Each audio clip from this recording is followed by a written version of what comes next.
আসসালামু আলাইকুম প্রিয় শিক্ষার্থীরা, কেমন আছো তোমরা? সবাইকে স্বাগতম জানাচ্ছি আমাদের আজকের আইসিটি ক্লাসে। ধারাবাহিকভাবে আমরা পঞ্চম অধ্যায় নিয়ে আলোচনা করছিলাম। গত ক্লাসে আমরা পঞ্চম অধ্যায়ের বেসিক থিওরি নিয়ে কথা বলেছি। প্রোগ্রামিং ভাষার ইতিহাস, প্রোগ্রামিং ভাষার সম্পর্কে, বিভিন্ন ধরনের প্রোগ্রামিং ভাষা উৎপত্তি এবং এর প্রকারভেদ সম্পর্কে আমরা জেনেছি। আজকে আমরা একটা ইম্পর্টেন্ট টপিক নিয়ে আলোচনা করব। সেই ইম্পর্টেন্ট টপিকটা হচ্ছে অ্যালগরিদম। আমাদের এই অধ্যায় থেকে যখন আমরা কোশ্চেন অ্যান্সার করতে যাই, সেক্ষেত্রে অ্যালগরিদম একটা অন্যতম গুরুত্বপূর্ণ ভূমিকা পালন করে। প্রোগ্রাম তৈরি করার জন্য অ্যালগরিদমের ভূমিকা হচ্ছে খুবই গুরুত্বপূর্ণ। একটা প্রোগ্রাম তৈরির ক্ষেত্রে সর্বপ্রথম যেই কাজটা আমাদের করতে হয় সেটা হচ্ছে অ্যালগরিদম। আমরা বিগত ক্লাসে যখন থিওরি আলোচনা করছিলাম তখন আমরা একটা টপিক স্কিপ করে গিয়েছিলাম, সেটা হচ্ছে প্রোগ্রাম তৈরির ধাপ। এই প্রোগ্রাম তৈরি করতে গেলে আমাদের কয়েকটি নির্দিষ্ট ধাপ ফলো করতে হয়। এরকম 7টা ধাপ তোমাদের বইয়ের মধ্যে লেখা আছে। 7টা ধাপের 3 নম্বর ধাপটা ছিল হচ্ছে প্রোগ্রাম ডিজাইন। আর এই প্রোগ্রাম ডিজাইনের অন্তর্গত হচ্ছে অ্যালগরিদম। অনেক সময় এই প্রশ্নটি এমসিকিউতে থাকে যে অ্যালগরিদম প্রোগ্রাম তৈরির ধাপের কোনটির অন্তর্গত। তাহলে আমরা বলেছি অ্যালগরিদম হচ্ছে প্রোগ্রাম তৈরির ধাপের 3 নম্বর ধাপ, যেই ধাপটার নাম হচ্ছে প্রোগ্রাম ডিজাইন, তার অন্তর্গত। সুতরাং আর দেরি না করে, কথা না বাড়িয়ে চলো আমরা আমাদের মূল ক্লাসে শুরু করি। ওকে, তাহলে সর্বপ্রথম আমি যেটা নিয়ে কথা বলবো সেটা হচ্ছে অ্যালগরিদম জিনিসটা আসলে কি। দেখো, আমার স্লাইডে আমি এখানে যদিও উল্লেখ করেছি অ্যালগরিদম লেখার নিয়ম বা আমরা কিভাবে অ্যালগরিদম লিখবো সেইটা নিয়েই হচ্ছে আমরা পুরো ক্লাস জুড়ে আজকে আলোচনা করব। তবে সর্বপ্রথম আমাদের যেটা ফোকাস করা উচিত সেটা হচ্ছে অ্যালগরিদম জিনিসটা আসলে কি। অ্যালগরিদম হচ্ছে একটা সমস্যাকে ধাপে ধাপে সমাধান করার পদ্ধতি বা প্রক্রিয়া।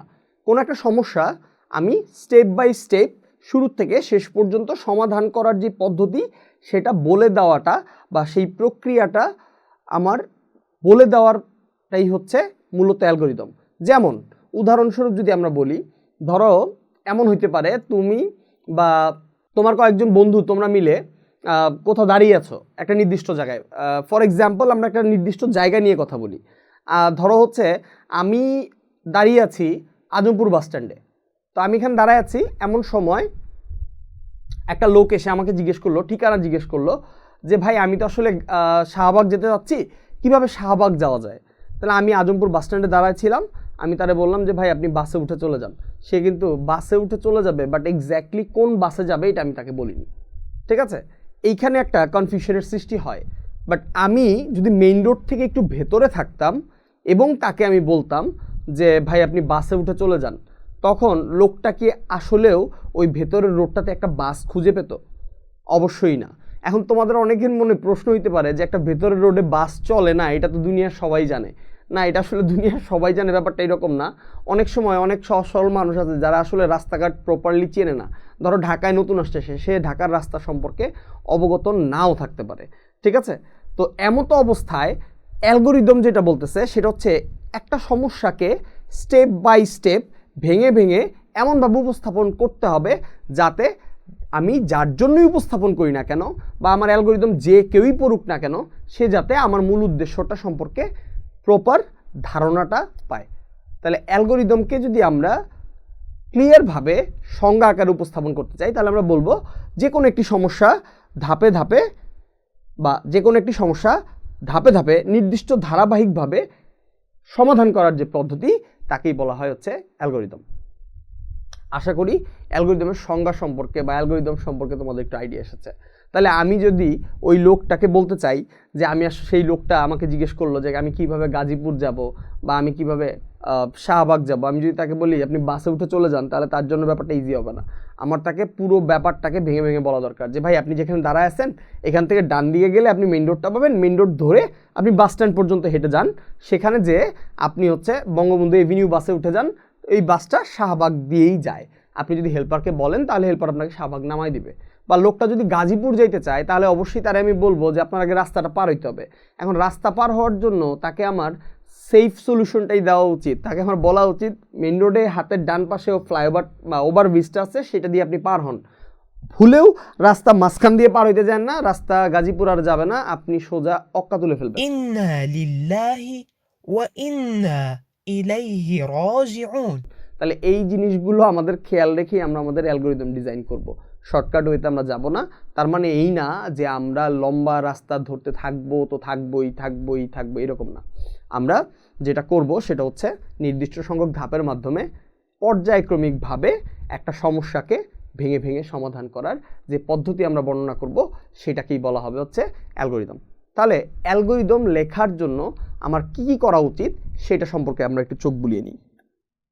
খেয়াল করো, আমি এখানে লিখেছি অ্যালগোরিদম লেখার নিয়মগুলো। অ্যালগোরিদম লিখতে কি করতে হবে আমি প্রথমেই বলেছি, ধাপে ধাপে সমাধান করতে হবে বা ধাপে ধাপে কাজটি করতে হবে। 2, ধাপগুলো পর্যায়ক্রমিক বা আমরা বলতে পারি ধারাবাহিক হইতে হবে। পর্যায়ক্রমিক বা ধারাবাহিক মানেই হচ্ছে পর্যায়ক্রমিক আর কি, সিকোয়েন্স মেনটেন করতে হবে।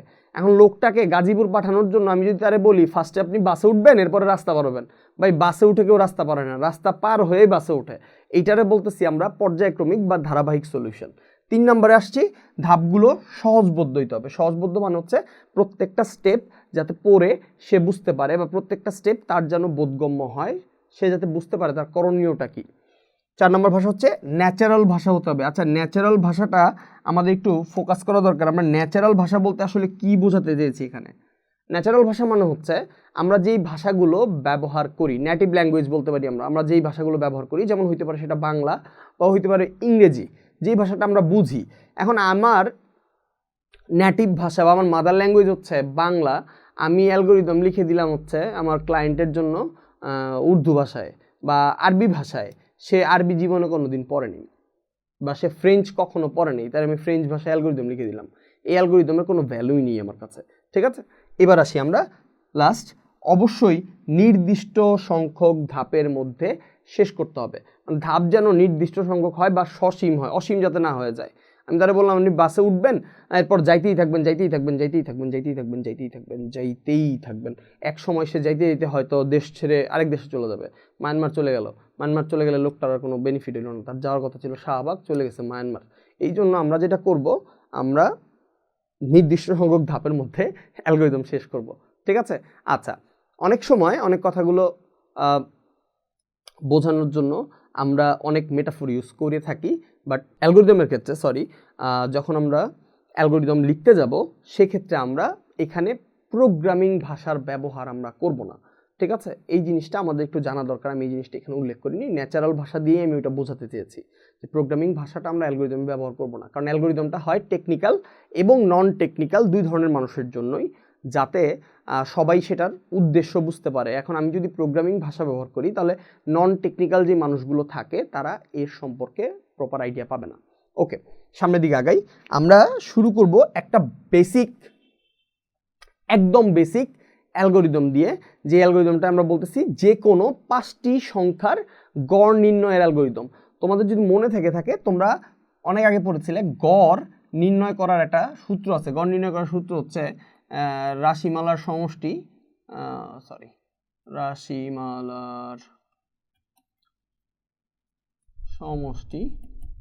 ডিভাইডেড বাই হচ্ছে রাশির সংখ্যা।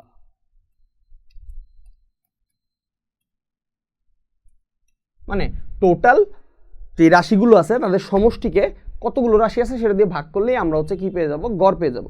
তাহলে আমরা ফার্স্টে বলছিলাম অ্যালগোরিদম লিখতে হবে ধাপে ধাপে।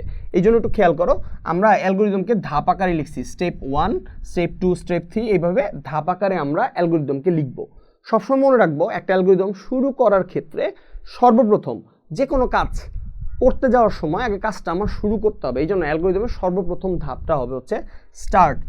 কেউ আবার এখানে স্টার্টের পরিবর্তে ডু দ্য স্টার্ট এই ওয়ার্ডটাও প্রেফার করে, তবে শুধু স্টার্ট লিখলেও ব্যাপারটা হয়ে যায়। আপনি এখন যদি চান যে আমি না আর একটু এলাবোরেট করে লিখতে চাই তাহলে আপনি ডু দ্য স্টার্ট লিখতে পারেন, তাতে কোনো সমস্যা নেই। ওকে, স্টেপ নাম্বার 2তে আসি আমরা। স্টেপ নাম্বার 2তে আমরা লিখেছি input ABCDE। Why input ABCD? আমরা কেন ইনপুট নিচ্ছি? একটা কথা মনে রাখবো, একটা সংখ্যা সম্পর্কে যখন আমি জানি না, আমি যখন তোমাকে বলবো যে দেখো তোমরা 2টা সংখ্যার যোগ করো, এখন 2টা সংখ্যার যোগফল অ্যাকচুয়ালি কত হওয়া উচিত? আমি যদি কাউকে বলি যে 2টা সংখ্যার যোগফল কত, আমাকে একটু কমেন্ট বক্সে জানাও তো 2টা সংখ্যার যোগফল কত। আচ্ছা, আমাকে যদি তুমি জিজ্ঞেস করো দুইটা সংখ্যার যোগফল কত, আমি বলবো দুইটা সংখ্যার যোগফল হচ্ছে x প্লাস ওয়াই হইতে পারে। ধরো এরকম আমি বললাম z equal to X plus Y, এটা দুইটা সংখ্যার যোগফল হইতে পারে। অথবা কোয়েশ্চেনটা আমার এরকম হইতে পারে যে দুইটা সংখ্যা তো ভ্যালু আমি জানি না, আমাকে ভ্যালু বলেন, আমি আপনাকে যোগ করে দিচ্ছি। তাহলে এই যে ভ্যালু বলেন আমি যোগ করে দিচ্ছি, এই কথাটাই আমরা হচ্ছে এইখানে উল্লেখ করেছি। যে সকল সংখ্যা বা যে সকল চলকের মান আমরা প্রোগ্রামে জানি না, সেই মানগুলো হচ্ছে আমরা ইনপুট আকারেই নিব। এখানে ইনপুটটা হচ্ছে আমার ইউজারের অ্যাক্সেসের জন্য, ঠিক আছে। আমি যদি এখানে 5টা সংখ্যা নির্ধারিত করে দিতাম, তাহলে আমার অ্যালগরিদমটা যে কোনো 5টা সংখ্যার হইতো না, ওই নির্দিষ্ট 5টা সংখ্যার গড় বের করে দিচ্ছে। আমি যেহেতু যে কোনো 5টা সংখ্যা খাচ্ছি, এই জন্য আমি এখানে ইনপুটের অপশনটা রেখেছি। 3 নম্বর প্রসেসে যে বলছি আমরা স্টেপ 3তে আমরা বলছি অ্যাভারেজ ইকুয়াল টু, অ্যাভারেজকে শর্ট ফর্মে আমরা এভিজি লিখছি, average equal to a plus B plus C plus D plus E divided by 5। তাহলে টোটাল রাশিমালার সমষ্টি ডিভাইডেড বাই রাশির সংখ্যা। এখানে একটু উল্লেখ কথা হচ্ছে, আমরা চাইলে স্টেপ 3টাকে এইভাবেও লিখতে পারতাম। আমরা এখানে বলতে পারতাম যে ডিটারমাইন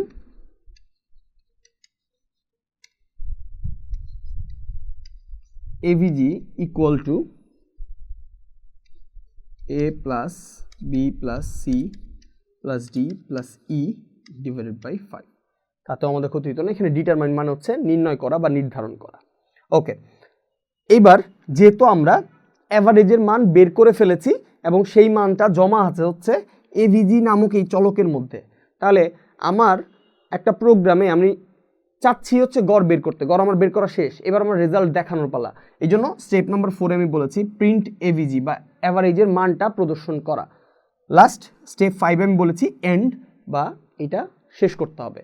তাহলে শুরু করলাম, ইনপুট নিলাম, গড় করলাম, গড়ের সূত্র অনুযায়ী, এরপর যে রেজাল্টটা বেরোচ্ছে সেটা প্রিন্ট করলাম, সর্বশেষ আমার কাজটা সমাপ্ত করলাম। এভাবে আমরা 5টা সংখ্যার গড় বের করতে পারি। আচ্ছা, পরেরটাই যদি যাই, এখানে একটা ত্রিভুজের ক্ষেত্রফল আছে। আচ্ছা, অনেকের কোয়েশ্চেন এমন হতে পারে যে আমরা যে শুধু ইংরেজিতেই লিখছি, আসলে ব্যাপারটা কি ঠিক? আমাদের বইয়ের মধ্যে তো অ্যালগরিদমগুলো হচ্ছে বাংলায় লেখা আছে। আমি আসলে ইংরেজিতে অ্যালগরিদম লেখাটা খুবই ইজি। ব্যাপারটা এমন না যে ইংরেজিতে অ্যালগরিদম লিখলে তোমার নাম্বার কম দেওয়া হবে, এরকম না। ইংরেজিতেও তুমি যেই নাম্বার পাবা বাংলায় সেম নাম্বারই পাবা, বাট ইংরেজিতে লেখাটা হচ্ছে ইজি। বাংলায় ভাষাগুলো গুছিয়ে লেখা তুলনামূলক একটু কঠিন। তারপরেও আমি এই অ্যালগরিদমটা তোমাদের জন্য সাইডে বাংলায় লিখে দেখাবো। তাহলে আগে আমরা ইংরেজিটা দেখে নিই। আচ্ছা, যখন আমাদের ভূমি এবং উচ্চতা দেওয়া আছে, সেক্ষেত্রে আমাদের জন্য ত্রিভুজের ক্ষেত্রফলের সূত্র হচ্ছে হাফ ইন্টু ভূমি গুণন উচ্চতা। কিন্তু যদি ত্রিভুজের 3টা বাহুর দৈর্ঘ্য দেওয়া থাকে, 3টা বাহু দেওয়া আছে, বলতেছে যে এ বি সি 3টা বাহু দেওয়া আছে, এবার তুমি ত্রিভুজের ক্ষেত্রফল বের করে দেখাও। সেক্ষেত্রে কিন্তু সূত্র আলাদা। সেক্ষেত্রে সূত্র হচ্ছে root over S into S minus A S minus B into S minus C. এখানে এস হচ্ছে আমাদের অর্ধপরিসীমা আর বাকি হচ্ছে এবিসি হচ্ছে আমাদের বাহুর মান। তো আমরা এই অ্যালগরিদমটা আমাদের আজকের স্লাইডে আমরা হচ্ছে অ্যাড করিনি, এটা হচ্ছে তোমাদের জন্য হোমওয়ার্ক থাকবে। 3টা বাহুর দৈর্ঘ্য দেওয়া আছে, কিভাবে তোমরা অ্যালগরিদমটা বের করবে সেটা অবশ্যই আমাদের কমেন্ট বক্সে জানাবে। আমরা ত্রিভুজের ক্ষেত্রফল দৈর্ঘ্য আর প্রস্থ দিয়ে ভূমি আর উচ্চতা দিয়ে আমরা ত্রিভুজের ক্ষেত্রফল বের করার প্রসেসটা দেখি। তাহলে আমরা ফার্স্টে বলেছি স্টেপ 1 হচ্ছে স্টার্ট। স্টেপ 2তে যে আমরা কি করেছি, ইনপুট নিয়েছি বি আর এইচ। বি আর এইচ কেন ইনপুট নিয়েছি? বি ফর হচ্ছে আমরা বোঝানোর চেষ্টা করছি এখানে হচ্ছে বেস, আর এইচ ফর হচ্ছে হাইট। এগুলো শর্ট ফর্ম আমরা দিয়েছি। তাহলে ভূমি এবং উচ্চতা আমরা ইনপুট নিলাম। এরপর আমরা স্টেপ 3তে যে আমরা হচ্ছে সূত্রটা দিয়েছি যে ডিটারমাইন, ওকে এখানে একটু মিস করে গিয়েছি আমি, ডিটারমাইন এরিয়া মানে ক্ষেত্রফল ইজ ইকুয়াল টু হচ্ছে half into B into H. এখন কারো কারো প্রশ্ন হতে পারে আমরা ইন্টু এভাবে কেন লিখলাম, আমরা গুণ চিহ্ন এভাবে না দিয়ে এইটা কেন ব্যবহার করেছি? আমরা যখন প্রোগ্রামিংয়ের দিকে সামনের দিকে আগাবো তখন আমরা দেখব যে সি প্রোগ্রামের ক্ষেত্রে আমরা যখন কম্পিউটারে ইন্টু চিহ্ন ব্যবহার করতে যাই, ইন্টু চিহ্নটা আসলে সচরাচর এইভাবে হয়। এখন তোমরাই বলতে পারো যে স্যার আপনি প্রথমের দিকে বলেছেন যে প্রোগ্রামিং ভাষার প্রয়োগ না করতে। আমি কিন্তু এখানে প্রোগ্রামিংয়ের কিওয়ার্ড ব্যবহার করছি না, আমি যাতে তোমাদের পরবর্তীতে অনেক সময় আমাদের স্টুডেন্টদের এরকম হয় অ্যালগরিদমে আমরা ইনটু চিহ্নটা লিখি হচ্ছে এইভাবে, পরে যে প্রোগ্রামে ইনটু চিহ্নটা আমরা এইভাবে লিখতে ভুলে যাই। এই জন্য অভ্যাসটা গড়ে তোলার জন্য আমি প্রথম থেকেই সাজেস্ট করব তোমাদের ইনটু চিহ্নটা এইভাবে ব্যবহার করার জন্য। আশা করি তোমরা ব্যাপারটা বুঝতে পেরেছো। এইবার এরিয়া বের করে ফেলছি, তো প্রিন্ট এরিয়া, লাস্টে স্টেপ নম্বর 5 হচ্ছে এন্ড। সেম জিনিসটা যদি আমরা বাংলায় লিখতে চাই তাহলে কেমন হবে? আমি লিখব ধাপ নাম্বার 1, ধাপ 1 হচ্ছে শুরু, ধাপ নাম্বার 2, আচ্ছা ধাপ নাম্বার 2 আমি লিখব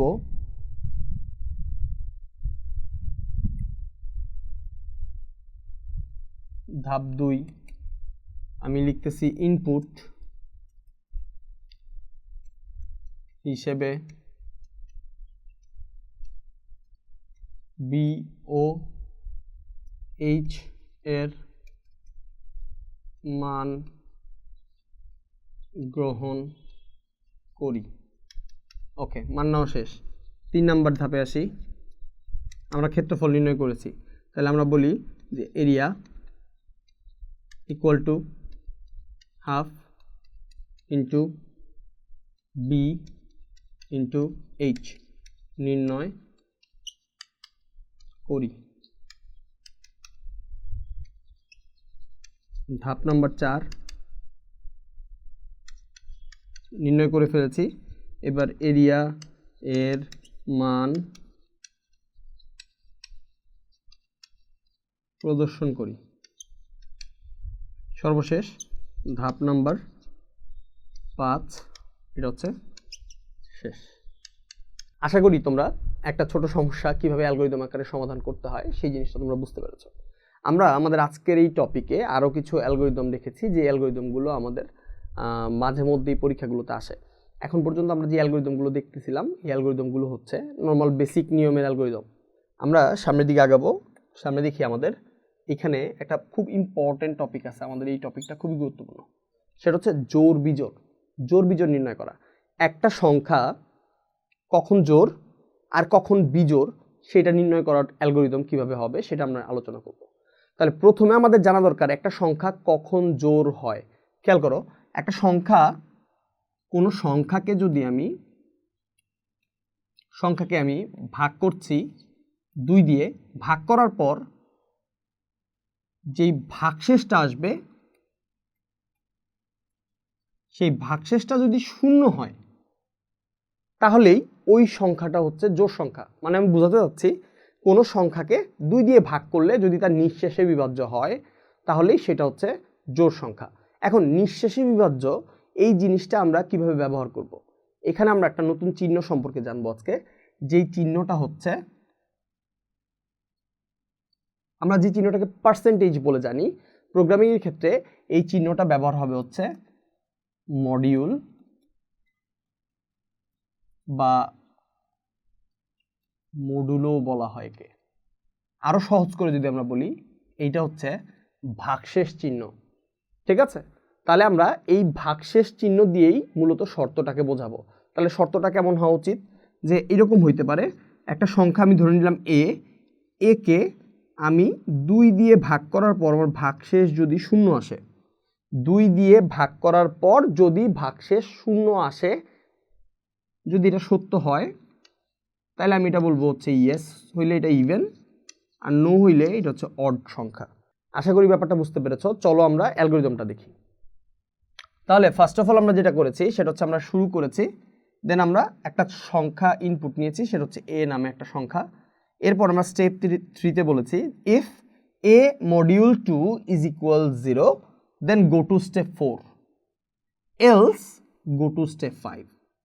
ওয়েন আমরা বলতে যাচ্ছি এখানে যদি আমার কন্ডিশন ফুলফিল হয় তাহলে আমি স্টেপ 4-এ যাব, আর যদি কন্ডিশন ফুলফিল না হয় তাহলে আমি 5-এ যাব। কন্ডিশন যদি ফুলফিল হয় সেক্ষেত্রে সংখ্যাটা হবে হচ্ছে জোড় সংখ্যা, কারণ আমরা বলেছি একটা সংখ্যাকে 2 দিয়ে ভাগ করার পর ভাগশেষ যদি 0 আসে তাহলে সংখ্যাটা হচ্ছে জোড়, আর যদি না আসে সেক্ষেত্রে বিজোড়। তাহলে আমার কন্ডিশন ফুলফিল করেছে যখন, তখন আমি চলে গেছি হচ্ছে স্টেপ 4-এ। স্টেপ 4-এ আমরা বলেছি প্রিন্ট ইভেন, তার মানে হচ্ছে সংখ্যাটা জোর, এটা প্রিন্ট করব।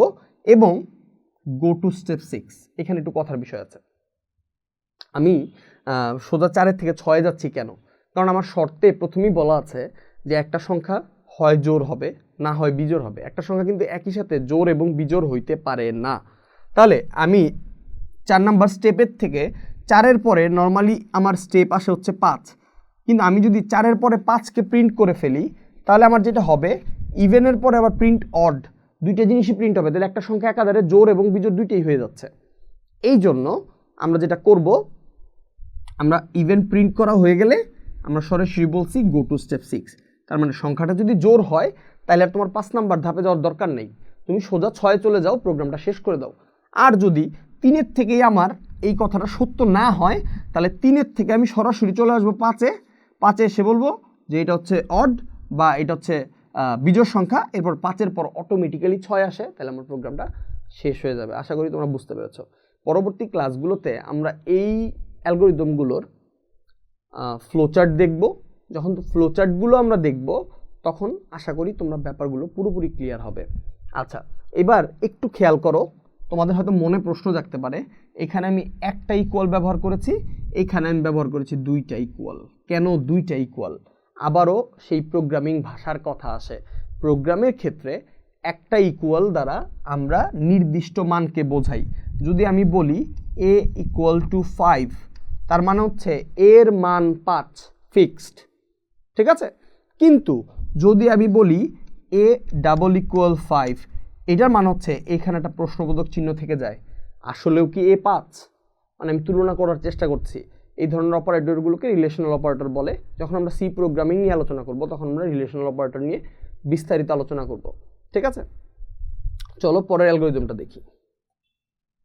এরপর একই সিমিলার টাইপের শর্তযুক্ত আরও একটা অ্যালগরিদম আমরা অ্যাড করেছি, যেটা হচ্ছে একটি সংখ্যা কখন ধনাত্মক হয়, কখন ঋণাত্মক হয় বা কখন শূন্য হয়। খুবই ইজি একটা টার্ম। তোমরা একবার একটু চিন্তা করে দেখো, একটা সংখ্যা যদি এ হয়, আমরা এই সংখ্যাটাকে ফার্স্টে আমরা চিন্তা করে দেখতেছি যে সংখ্যাটা 0 কিনা, আমরা ট্রাই করে দেখলাম। এই সংখ্যাটা 0 হইতেও পারে, আবার নাও হইতে পারে। যদি 0 হয় তাহলে আমরা বলে দিলাম 0, আর যদি না হয় সেক্ষেত্রে আমরা কি করলাম, আবার তুলনা করলাম এ কি 0-এর থেকে বড়। যদি সেইটা হয় তাহলে সংখ্যাটা হচ্ছে পজিটিভ, আর যদি সেটা না হয় তাহলে অবভিয়াসলি নেগেটিভ। এতটুকু কন্ডিশন হচ্ছে আমাদের ফুলফিল করতে হবে। এই যেভাবেই আমরা হচ্ছে একটা সংখ্যা ধনাত্মক, ঋণাত্মক এবং শূন্য বের করতে পারি। সেম জিনিসটা আমি এখানে অ্যালগরিদম উল্লেখ করেছি, একটু যদি খেয়াল করো। ফার্স্টে আমরা স্টার্ট ইনপুট এ নিয়েছি। প্রথমে আমরা কি করেছি, 0কে টার্গেট করে আমরা কম্পেয়ার করার ট্রাই করছি। আমার যে ইনপুটে মানটা আসতেছে সেটা কি 0 সমান না 0-র থেকে অন্য কিছু হইতে পারে। আমি বলছি যদি a 0 সমান হয়, if a = 0 then go to step 5। যদি 0 হয় তাহলে 5-এ আসবা, আর যদি 0 না হয় তাহলে 4-এ যেয়ে অন্য কিছু করো। তাহলে এখন 3-এর পরে 4-এ আসলাম। 4-এ কখন আসছি, যখন আমার স্টেপ হচ্ছে এটা হচ্ছে 0 হয় নাই। এ যদি 0 না হয় তার মানে এখানে 0 হওয়ার চান্সটা চলে গেল, আমার অলরেডি শূন্য বাদ, এবার রয়ে গেছে ধনাত্মক আর ঋণাত্মক। ওকে, তাহলে খেয়াল করো আমরা কি করেছি, আমরা হচ্ছে চলে আসছি হচ্ছে স্টেপ 4-এ। 3-এর পরে 4-এ আসলাম কখন, যখন 4-এ আসছি তার মানে হচ্ছে আমার এই শর্তটা সত্য না। সত্য না বলেই কিন্তু আমরা 4-এ আসছি, ঠিক আছে?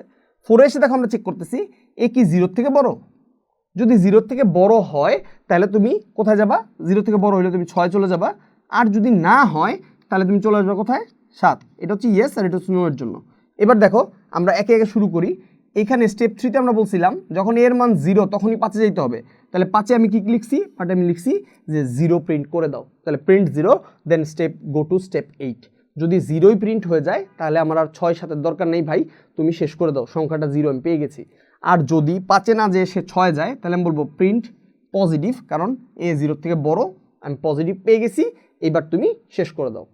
আর যদি 0-এর থেকে বড় না হয়ে থাকে দেন আমরা চলে আসছিলাম হচ্ছে 7-এ। 7 আমরা এই জন্য প্রিন্ট করছি প্রিন্ট নেগেটিভ, দেন অটোমেটিক্যালি স্টেপ 8-এ হচ্ছে আমার অ্যালগরিদম শেষ হয়ে যাবে। আশা করি এই বিষয়গুলো তোমরা বুঝতে পেরেছো। এরপর আমরা আরও কিছু ছোট ছোট অ্যালগরিদম রেখেছি, এগুলো যেগুলো হচ্ছে তোমরা খুব সহজেই সলভ করতে পারবে।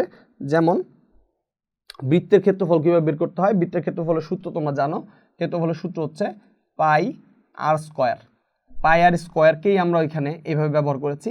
পাইটা ব্যবহার না করে পাইয়ের ভ্যালু এর সাথে গুণ করে দিয়েছি 2 বার আর, শেষ, আমার কাজ হয়ে গেছে। বাকি স্টেপগুলো আগের মতোই। স্টার্ট, ইনপুট নিয়েছি আর এর মান, এখানে শুধু আর এর মানটা হচ্ছে অজানা। আর এর মান যদি আমি বসাই দিই তাহলে আমার এই সূত্র অনুযায়ী আমি বৃত্তের ক্ষেত্রফল পেয়ে যাব। এই জন্য আমি রেডিয়াস বা ব্যাসার্ধর মানটা ইনপুট নিয়েছি, এরপর আমি সূত্র ফলো করে কাজ করে ফেলছি। দেন আরেকটা জিনিস আছে, সেটা হচ্ছে সেন্টিগ্রেড থেকে ফারেনহাইট কিভাবে যাব আমরা। সেন্টিগ্রেড থেকে ফারেনহাইট যাওয়ার জন্য আমাদের এই ফর্মুলাটা ফলো করতে হবে, F = 9 × C / 5 + 32। তাহলে এইখানে একটা জিনিস খেয়াল করো, এফ এর মান বের করার জন্য আমার এই ইকুয়েশনটা যে আমি ফলো করতেছি, এই ইকুয়েশনের মধ্যে একটা মান আছে যে মানটা আমাদের অজানা, সেই মানটা হচ্ছে সি এর মান। তাহলে যেই মানটা অজানা আমরা বারবার বলেছি, সেই মানটা আমরা পাবো কোথায়? ইনপুট থেকে। তাহলে আমরা শুরু করেছি স্টেপ 1 স্টার্ট, স্টেপ 2তে হচ্ছে ইনপুট নিয়েছি আমরা সি এর মান, এরপর স্টেপ 3তে আমরা ফর্মুলাটা অ্যাপ্লাই করছি, F = 9 × C / 5 + 32। এই ফর্মুলায় যখন এফ এর মান সি এর মানটা বসায় দেওয়া হবে, অটোমেটিক্যালি এফ এর মান বের হয়ে যাবে। এরপর আমরা স্টেপ 4-এ যে এফ এর মান প্রিন্ট করেছি, দেন আমরা হচ্ছে স্টেপ 5-এ এন্ড করে দিয়েছি। আচ্ছা, এবার আসি আমরা আরেকটা ইম্পর্টেন্ট বিষয় যেটা আমরা বলবো, সেটা হচ্ছে এই কয়েকটা অ্যালগোরিদম দিয়ে কি আমাদের অ্যালগোরিদম শেষ হয়ে যাবে? না, অ্যালগোরিদম আসলে এই কয়েকটা অ্যালগোরিদমে শেষ হচ্ছে না। আমাদের আরও একটা ক্লাস থাকবে অ্যালগোরিদমের উপর, সেখানে আমরা আরও কিছু মূল বিষয়ে ফোকাস করব। যেমন আমরা বাদ রয়ে গেছে কিভাবে দুইটা সংখ্যা বা দুইটা ধনাত্মক সংখ্যার লসাগু নির্ণয় করা যায়, দুইটা ধনাত্মক সংখ্যার গসাগু নির্ণয় করা যায়, সব থেকে ইম্পর্ট্যান্ট একটা ধারার সমষ্টি নির্ণয় করার অ্যালগোরিদম আমরা কিভাবে সলভ করব। তো আগামী ক্লাসে ইনশাল্লাহ আমরা ধারার অ্যালগোরিদম নিয়ে এবং লসাগু গসাগু নিয়ে আলোচনা করব তোমাদের সাথে। তোমরা আমাদের চ্যানেলটিকে লাইক এবং সাবস্ক্রাইব করে আমাদের পাশে থাকবে। অবশ্যই ভিডিওটি ভালো লাগলে শেয়ার করো বন্ধুদের সাথে। আর যে কোনো সমস্যা তোমরা চাইলে হচ্ছে আমাদের ভিডিওর কমেন্ট বক্সে আমাদেরকে জানাও, অথবা আমাদের ফেসবুক পেজ বা আমাদের হোয়াটসঅ্যাপে আমাদেরকে নক করে জানাও। ইনশাল্লাহ আমি তোমাদের সর্বাত্মক চেষ্টা করব রিপ্লাই দেওয়ার জন্য। আর যারা 2025-এর পরীক্ষার্থী, তোমরা যারা পরীক্ষা দিচ্ছ, তোমাদের জন্য অনেক অনেক শুভকামনা। খুব ভালো পরীক্ষা হোক, অনেক ভালো রেজাল্ট হোক, তোমাদের স্বপ্ন পূরণ হোক, এই দোয়া থাকবে। দেখা হবে আগামী ভিডিওতে। ততক্ষণ পর্যন্ত সবাই ভালো থাকো, সুস্থ থাকো। আল্লাহ হাফেজ, আসসালামু আলাইকুম।